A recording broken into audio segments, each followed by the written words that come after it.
வணக்கம். நான் ருத்ரவிநாயக பாண்டியன். பிரபஞ்ச பேராற்றல் மற்றும் இயற்கைக்கு நன்றி தெரிவித்து இந்த பதிவினை வழங்குகின்றேன். நாம் இன்று ஜாதகம் சார்ந்த விளக்க பதிவில் பீகார் மாநிலத்தில் தொடர்ச்சியாக முதலமைச்சராக வலம் வந்து கொண்டிருக்கின்ற திரு நிதிஷ்குமார் அவர்களுடைய ஜாதகம் சார்ந்த விளக்கத்தை தான் பார்க்க இருக்கின்றோம். நிதிஷ்குமார் அவர்களை பற்றி தெரிஞ்சுக்கணும்னா, அவர் பீகார் மாநிலத்திலே அதிக நாட்கள் ஒரு முதலமைச்சராக இருந்தவர் என்ற சாதனை படைத்தவராக இருக்கின்றார். அவர் முதலமைச்சராக மாநில அளவில் மட்டுமல்லாமல் மத்திய அரசு சார்ந்த செயல்பாடுகளிலும் இவர் அதிகமாக கவனம் எடுத்திருக்கின்றார். குறிப்பாக பார்த்தோம்னா, இவர் மத்திய அமைச்சராகவும் இருந்திருக்கின்றார். வேளாண் அமைச்சராக, தரைவழி போக்குவரத்து அமைச்சராக, ரயில்வே அமைச்சராகலாம் இருந்திருக்காருங்க.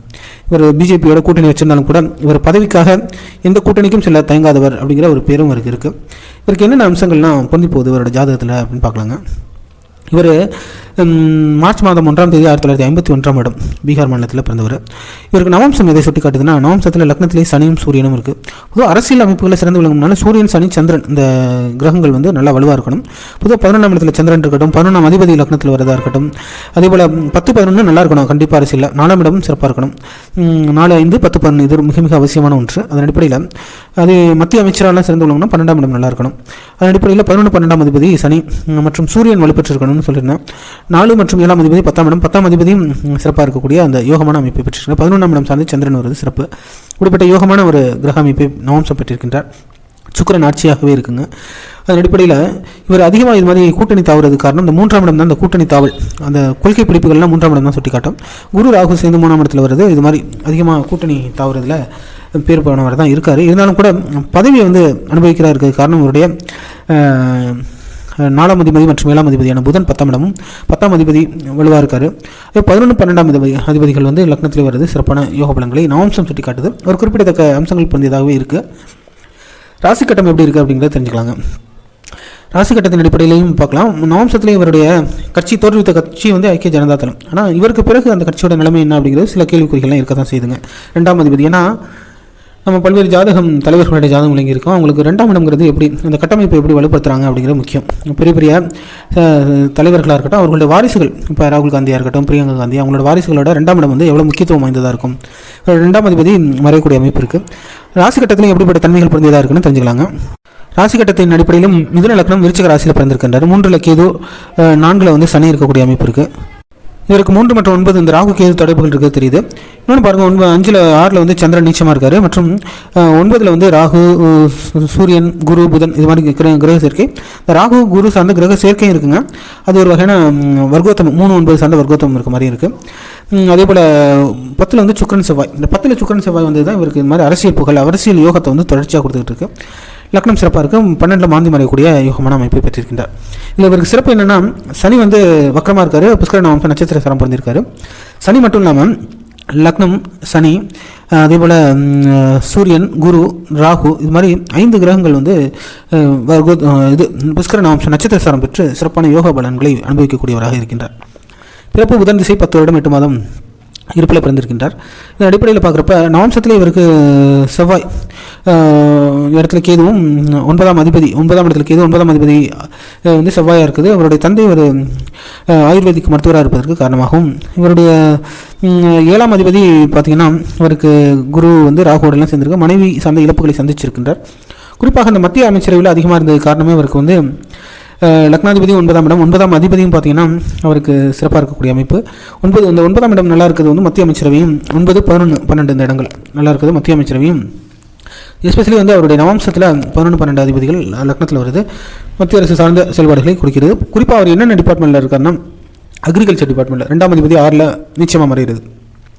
அக்ரிகல்ச்சர் டிபார்ட்மெண்ட்டில் இருந்து வேளாண் துறை, டிரான்ஸ்போர்ட்டில் இருக்கிறனாலே 4 சனி, ரயில்வே டிரான்ஸ்போர்ட்னா 4, 9 தான் முக்கியமாக. இந்த 4, 9 சார்ந்த பரிவர்த்தனை, புதன் சனி சார்ந்த பரிவர்த்தனை தான் இவர் ரயில்வே மினிஸ்டராக இருந்திருக்காரு. போக்குவரத்து துறை சார்ந்த அமைச்சராக இருந்ததுக்கு காரணமாக இருந்திருக்கு. அது ஒரு யோகமான அமைப்பை கொடுத்துருக்கு. இருந்தாலும் இந்த 10ஆம் இடம் தான் சுக்கிரன் செவ்வாய். அவரோட 11, 12ஆம் அதிபதிகள் 10ஆம் இடத்துல வருது. அதுவும் சுக்கிரன் உச்சமாக இருக்கக்கூடிய அமைப்பு. 10ஆம் அதிபதியும் இவருக்கு 9ஆம் இடம் ரொம்ப ரொம்ப யோகமாக இருக்கிறது பார்த்திங்கன்னா இவருக்கு மாநில அரசு சார்ந்த யோகம் தான் அதிகமாக இருக்குது. அதுவும் சிஎம் பதவியில் தொடர்ச்சியாக அவர் இருக்கிறது காரணம் இந்த 3 ராகு கேது இந்த 3ஆம் இடம் சார்ந்து வர்றது தொடர்புகள், வர்க்கோத்தமம் இருக்குது. இந்த ராகு குரு சேர்க்கை அமைப்புகள் இதெல்லாம் பார்த்திங்கன்னா கூட இவருக்கு அதிகமாக பதவிக்காக கூட்டணி மாறக்கூடிய தன்மை பொருந்தியவராக இருப்பதற்கெல்லாம் காரணமாக இருந்தாலும் கூட இவரோட ஜாதகம் நல்ல வலுவான யோகமான ஜாதகம். இவர் கடின உழைப்பாளி. இந்த 6ஆம் இடத்துல நீச்ச கிரகம் இருந்தாலும் நல்ல உழைப்பாளி, கடினமாக போராடக்கூடியவர். அதேபோல் நேர்மையின் சிகரமாக தான் இருக்கார். இவர் மேலே பெரிய அளவுக்கு ஊழல் குற்றச்சாட்டுகள் எதுவும் இல்லாமல் இருக்கிறதுக்கு பொதுவாக ஒருத்தருக்கு 10ஆம் இடம் ரொம்ப வலுப்பெற்றிருந்தாலே அவர் நேர்மையாக சிஸ்டம் படி நடந்து செயல்படக்கூடிய தன்மை பொருந்தியவராக இருப்பார். அதன் அடிப்படையில் இவருக்கு கிரகங்கள் நல்லாவே இருந்தாலும் இந்த ஐக்கிய ஜனதாதள கட்சி இவருக்கு பிறகு அந்த கட்சியை யார் தலைமையேற்று நடத்துவது, வாரிசு அரசியலை ஊக்குவிக்காதவர், இவருக்கு பிறகு யார் தலைமையேற்று நடத்துவதுங்கிறது இன்னும் பிரச்சனை இருக்க தான் செய்துங்க. ஏன்னா 2ஆம் அதிபதி நீச்சமாக இருக்குது. இவரோட கட்சிக்கு என்ன எதிர்காலம் அப்படிங்கிறது இன்னும் கேள்விக்குரிய ஒரு விஷயமாகவே இவருடைய ஜாதகம் தென்படுது. தசாபுத்தி அடிப்படையிலும் பார்க்குறப்ப முதல்ல புதன், அடுத்து கேது, சுக்கிரன், சூரியன் இது மாதிரிலாம் இருந்திருக்கு. இவர் கிட்டத்தட்ட 1977ஆம் வருடத்துலேருந்தே அரசியலில் ஈடுபட்டு கொண்டு இருக்கக்கூடியவராக இருக்கார். தொடர்ச்சியாக எம்எல்ஏ, எம்பி இது மாதிரி பதவிகளை இருந்துகிட்டே தான் இருக்காருங்க. குறிப்பாக பார்த்தீங்கன்னா அவர் 85-89 காலகட்டத்திலே எம்எல்ஏ ஆனார். 89 மறுபடியும் எம்பி ஆனார். அடுத்து இன்னும் தொடர்ச்சியாக இருந்தாலும் மினிஸ்டர் ஆனது அவர் 98 காலகட்டத்தில் மினிஸ்டர் ஆனது இவருக்கு அந்த சந்திரன் திசையில் அந்த யோகத்தை கொடுத்துருக்குங்க. ஏன்னா நவம்சத்திலே 11 சந்திரன் இருப்பார் லாபஸ்தானத்தில். அதுக்கு அப்புறம் பார்த்தீங்கன்னா அவருக்கு வரிசையாக அவர் பதவிகள் தான் தொடர்ச்சியாக ஏதோ ஒரு அமைப்பில் மத்திய அரசுலையோ மாநில அரசுலையோ இவரோட கான்ட்ரிபியூஷன் இல்லாமல் இருந்திருக்காது. அந்த அளவுக்கு சிறப்பாக செயல்பட்டு கொண்டிருக்கின்றார். இவர் எதுக்கு அடிக்கடி இந்த கூட்டணியில் பிஜேபியில் தான் இருந்தார், ஏன் மறுபடியும் வேறு கூட்டணி போயிட்டு இருக்காரு அப்படின்னா இந்த ராகு 2011 பிறகு அவருக்கு இந்த ராகு கூட்டணி வந்திருக்கு. இந்த 2011 பிறகு தான் நரேந்திர மோடி அறிவிச்சாங்க. அது ராகு 3ஆம் இடம் மற்றும் 9ஆம் இடம் சார்ந்து வருது. நவம்சம் ராசி கட்டத்திலையும் பார்த்தீங்கன்னா இந்த இது அவர் ஒரு எதிர்ப்பு, ஒரு மோடிக்கும் இருக்கும் ஒரு இன்டர்னல் ஒரு ஈகோ அந்த கிளாஸஸ்லாம் வர்றதுக்கு காரணமாக இருந்தாலும் கூட காலப்போக்கில் அது மறையக்கூடிய அமைப்பாக மாறிடுச்சு. 2017 மோடி அவர் சரியான அளவுக்கு அங்கீகாரம் கொடுக்கல. இவருக்கும் அவருக்கும் கொஞ்சம் டிஸ்டர்பன்சஸ் இருந்துச்சு, டிஃப்ரென்ஸ் ஒப்பீனியன்ஸ் எல்லாம் இருந்துச்சு. பிறகு இந்த ராகு தசை முழுமையாகவே அப்படி தான் இருக்குது. 2029 வரைக்கும் இருந்தாலும் கூட இடைப்பட்ட அந்த தசாபதிகள் கொஞ்சம் மாற்றங்களை கொடுத்துருக்கு. ஏன்னா அவருக்கு முழுமையாகவே நவம்சம் மட்டும் இயங்காது, ராசி கட்டம் இயங்குறது அடிப்படையில் கொஞ்சம் அவர் மறுபடியும் பிஜேபியிடம் ஒத்துப்போறதுக்கு வாய்ப்புகள் ஏற்படுத்தி கொடுத்துருக்கு. குறிப்பாக இந்த காலகட்டத்தில் அதிகமான கூட்டணிகள் மாறி வந்திருப்பார்.